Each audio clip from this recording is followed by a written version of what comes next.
तो दोस्तों इस टॉपिक पे मैंने मल्टीपल टाइम्स बात की है। मल्टीपल टाइम्स मैंने आपको समझाने की कोशिश ये की है कि क्यों आपको निफ्टी 50 इंडेक्स फंड में अगर आप इन्वेस्ट करने के बारे में सोचते हैं, सेंसेक्स के फंड में अगर आप इन्वेस्ट करने के बारे में सोचते हैं, क्यों आप इन फंड्स में पैसा लगाकर अमीर नहीं बन सकते हो कभी भी। आप हो सकता है आपको लगे कि आप म्यूचुअल फंड्स में इन्वेस्ट कर रहे हो, आप इक्विटी में इन्वेस्ट कर रहे हो, आपको 30 साल के लिए इन्वेस्ट कर रहे हो, 20 साल के लिए इन्वेस्ट कर रहे हो कि अच्छी वेल्थ क्रिएट हो जाएगी।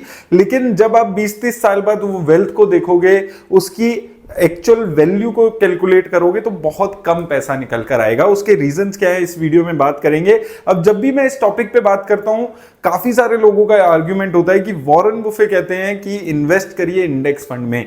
उसका रेफरेंस भी मैं आपको समझाने की कोशिश करूंगा कि क्यों उनका जो रेफरेंस है वो अलग है, और हम जब इंडियन कंटेक्स्ट में देखते हैं, अगर आपको अच्छी वेल्थ क्रिएट करनी है तो आपको ये जो दो इंडेक्स फंड है, निफ्टी 50 इंडेक्स, सेंसेक्स इंडेक्स, इनसे आगे बढ़कर सोचने की जरूरत है। अब सबसे पहले समझते हैं कि रिटर्न्स निफ्टी इंडेक्स फंड ने कितनी दी है। तो अगर आप पिछले 20 सालों के रिटर्न्स की बात करेंगे यूटीआई निफ्टी 50 इंडेक्स फंड की, तो लगभग 12% के आसपास की उन्होंने रिटर्न्स यहां पर जनरेट करके दी है। अब इस 12% में से 10% का आप टैक्स हटा दीजिए, जो long term capital gains tax हमें देना पड़ता है, तो लगभग 10.8% के आसपास की रिटर्न आपको मिलती है। अगर आप लॉन्ग टर्म 20-30 सालों के बारे में सोचते हो तो आगे के 30 साल भी हम सोच लेते हैं कि सिमिलर रिटर्न्स भी आएगी। हालांकि जितने भी लार्ज कैप स्टॉक्स हैं वहां पर धीरे धीरे जैसे ही बेस बढ़ता है रिटर्न्स कम होती है, लेकिन फिर भी अजम्पशन के लिए हम मान लेते हैं कि आने वाले 30 साल में भी 12% के आसपास की रिटर्न आएगी, उस पे 10% टैक्स हट जाएगा, तो लगभग 10.5% की रिटर्न्स आप जनरेट कर पाएंगे। अब ऐसे में आपको सही में कितना फायदा होगा ये हम यहां पर समझने की कोशिश करेंगे। तो सबसे पहले हम देख लेते हैं कि अगर आप 10,000 रुपए की एसआईपी शुरू कर रहे हैं आज, और आप इंडेक्स फंड में इन्वेस्ट कर रहे हैं 10.5% की रिटर्न्स के लिए, और 30 साल बाद आप 30 साल के लिए आप इन्वेस्ट करते हैं, तो टोटल अमाउंट जो आपको मिलने वाला है इससे वो 2.5 करोड़ रुपए के आसपास मिलने वाला है। अब शायद हो सकता है आपको ये लगे कि 2.5 करोड़ रुपए मेरे जमा हो जाएंगे तो ऑब्वियसली मैं अमीर बन जाऊंगा, लेकिन आपको यहां पर यह भी समझना है कि इंडिया में इन्फ्लेशन कितना है। इन 2.5 करोड़ की वैल्यू आज के टाइम में, अगर आप जो 30 साल बाद 2.5 करोड़ रुपए जमा करेंगे, आज उस पैसे की कितनी वैल्यू है, कितने वैल्यू के इक्विवेलेंट पैसा आप 30 साल बाद जनरेट करने वाले हैं, ये चीज आपको हमेशा समझने की जरूरत है। तो यहां पर आप देखेंगे करंट कॉस्ट अगर हम 50 लाख लेते हैं, 6% की इन्फ्लेशन, और 6% की इन्फ्लेशन मैंने कैसे ली है, पहले इंडिया में 7, 8, 9% तक की भी इन्फ्लेशन हुआ करती थी, लेकिन अभी आरबीआई का जो टारगेट है वो 2 से 6% का टारगेट इन्फ्लेशन का है, और इंडिया की जो इन्फ्लेशन है वो 6-6.5% के आसपास ही अभी आ रही है। तो 6% का इन्फ्लेशन अगर देखते हैं, नंबर ऑफ ईयर्स 30 साल का, तो आपकी जो फ्यूचर वैल्यू जनरेट होती है वो 2.87 करोड़ की होती है। यानी कि आप का जो आप 2.5 करोड़ रुपए अगर जमा करते हैं तो आप आज की वैल्यू में 50 लाख रुपए भी इकट्ठे नहीं कर पाएंगे अगर आप 10.5% की रिटर्न्स के भरोसे अपना स्टॉक मार्केट में इन्वेस्ट करेंगे, अपनी रिटायरमेंट प्लान करेंगे, बच्चों की शादी प्लान करेंगे, घूमना फिरना प्लान करेंगे, तो इंडेक्स फंड में पैसा लगाकर आपका कुछ भी वहां पर अचीव नहीं होने वाला। अब बात आती है दूसरे किसी फंड में अगर हम इन्वेस्ट करते हैं, mid cap, small cap, even flexi cap funds में अगर हम इन्वेस्ट करते हैं, तो ये फंड्स 18 से 20% की एवरेज रिटर्न्स दे रहे हैं। स्मॉल कैप में 22, 23, 25, 26% तक की भी रिटर्न्स है, लेकिन एक लोअर साइड पे हम 20% के रिटर्न्स एज्यूम यहां पर कर लेते हैं, और इस पे टैक्स हटा देते हैं, तो लगभग 18% की रिटर्न्स मैं एज्यूम करूंगा। अब आप अगर 18% की रिटर्न्स एज्यूम करके चलते हैं तो यहां पर कैलकुलेशन कैसी बैठती है, एसआईपी 10,000 रुपए की, 18% की रिटर्न 30 साल के लिए, और ये पैसा आपका हो जाता है 14 करोड़ रुपए। अब यहां पर आप देखिए 10,000 की इन्वेस्टमेंट 30 साल के लिए कर रहे हैं तो आप 14 करोड़ रुपीस जमा कर पा रहे हैं। हो सकता है यहां पर भी अगेन आपको लगे 14 करोड़ बहुत ज्यादा पैसे हैं, यहां पर भी आपको समझना है कि 14 करोड़ रुपए की वैल्यू 2.5-3 करोड़ रुपए के आसपास आज के टाइम में रहने वाली है, जो हमने कैलकुलेशन अभी यहां पर देखी है।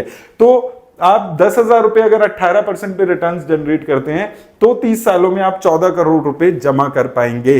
तो आपको ये चीज हमेशा यहां पर याद रखनी है कि अगर आप इंडेक्स फंड में पैसा लगा रहे हैं, एक आप इन्वेस्टमेंट कर रहे हैं, तो आपकी लॉन्ग टर्म में जो फंड्स हैं वहां पर आपको जबरदस्त रिटर्न्स नहीं आएंगी। चलो हम एसआईपी बढ़ा देते हैं, एसआईपी बढ़ाकर 20,000 रुपए की कर देते हैं। 20,000 रुपए एसआईपी कर रहे हैं आप, 10.5% की रिटर्न 30 सालों के लिए, तो भी आप सिर्फ 5 करोड़ रुपए ही जमा कर पाएंगे। यानी कि 5 करोड़ रुपए का मतलब हो गया कि आप आज के टाइम में 1 करोड़ रुपए की जो वैल्यू है वो भी 30 साल बाद जनरेट नहीं कर पाएंगे, इवन 20,000 की एसआईपी पे। तो आपको यहां पर इंडियन कंटेक्स्ट में हमेशा समझने की जरूरत है कि क्यों आप म्यूचुअल फंड्स में इन्वेस्ट कर रहे हो, ताकि आप एक अच्छी रिटर्न्स जनरेट कर पाए।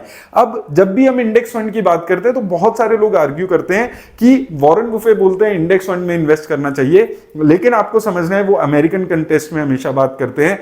अमेरिका में इन्फ्लेशन 0% से 2% की होती है सिर्फ, वहीं इंडिया में 6% की इन्फ्लेशन है।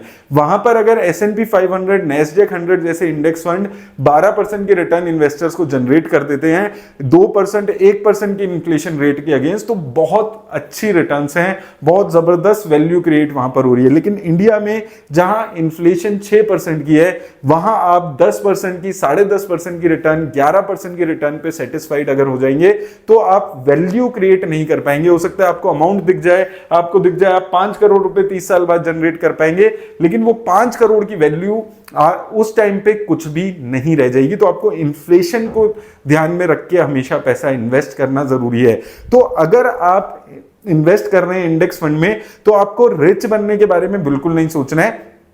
इंडेक्स फंड में इन्वेस्ट करना चाहिए, ऐसा नहीं है इंडेक्स फंड को आपको बिल्कुल अवॉइड करना है, लेकिन उसका पर्पस अलग है। अगर आप 50, 55, 60 साल के हो चुके हैं, आपको अपनी वेल्थ को प्रिजर्व करना है, आपको एक ऐसे फंड में पैसा लगाना है जहां पर आपको स्टेबल रिटर्न्स मिलनी चाहिए। आप बहुत ज्यादा फ्लक्चुएशन नहीं करवाना चाहते, आप ज्यादा रिस्क नहीं उठाना चाहते, तो आप अपना पैसा इंडेक्स फंड में लगाने के बारे में सोचें। निफ्टी 50 इंडेक्स फंड ऐसे पर्पस के लिए बहुत अच्छा है। 50 ईयर्स, 55 ईयर्स, 60 ईयर्स, 70 ईयर्स आपको वेल्थ प्रिजर्व करनी है।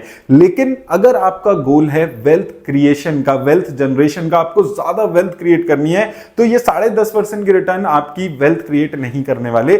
आप जब 30 साल बाद पहुंचेंगे तो बहुत कम वेल्थ आपके पास होगी। तो ये छोटी छोटी चीजें होती हैं जो आपको अमीर बनाने में हेल्प करती है। और बहुत सारे इन्वेस्टर्स हैं जो म्यूचुअल फंड के थ्रू ही अमीर बन जाते हैं, और बाकी लोग हैं जिनको समझ नहीं आता कि मैं अपनी इन्वेस्टमेंट जर्नी में क्या गलती कर गया।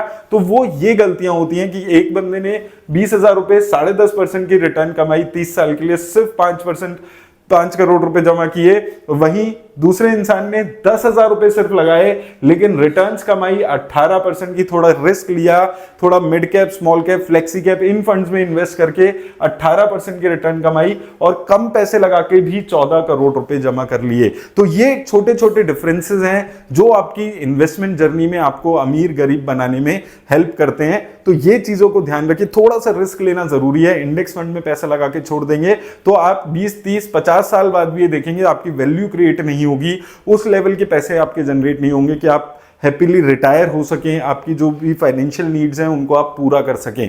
इंडेक्स फंड में इन्वेस्ट करिए, लेकिन सिर्फ अपनी वेल्थ प्रिजर्व करने के लिए, जहां पर आपको एक स्टेबल वेल्थ चाहिए। 50 ईयर्स, 45 ईयर्स, 60 ईयर्स, यहाँ इस टाइप के, अगर इस एज के आप इन्वेस्टर हैं तो आपके लिए अच्छा है इंडेक्स फंड। लेकिन अगर आप 20, 25 साल, 30 साल के इन्वेस्टर हैं तो अपना जो कीमती समय है इन्वेस्टिंग का, 30 साल, 35 साल का जो आपका एक जर्नी मिलने वाली है आपको, वो इंडेक्स फंड में, स्पेशली निफ्टी इंडेक्स फंड और सेंसेक्स फंड में पैसा लगाकर खराब मत करिएगा। उम्मीद करता हूं आपको हेल्प मिलेगी इस वीडियो से। धन्यवाद।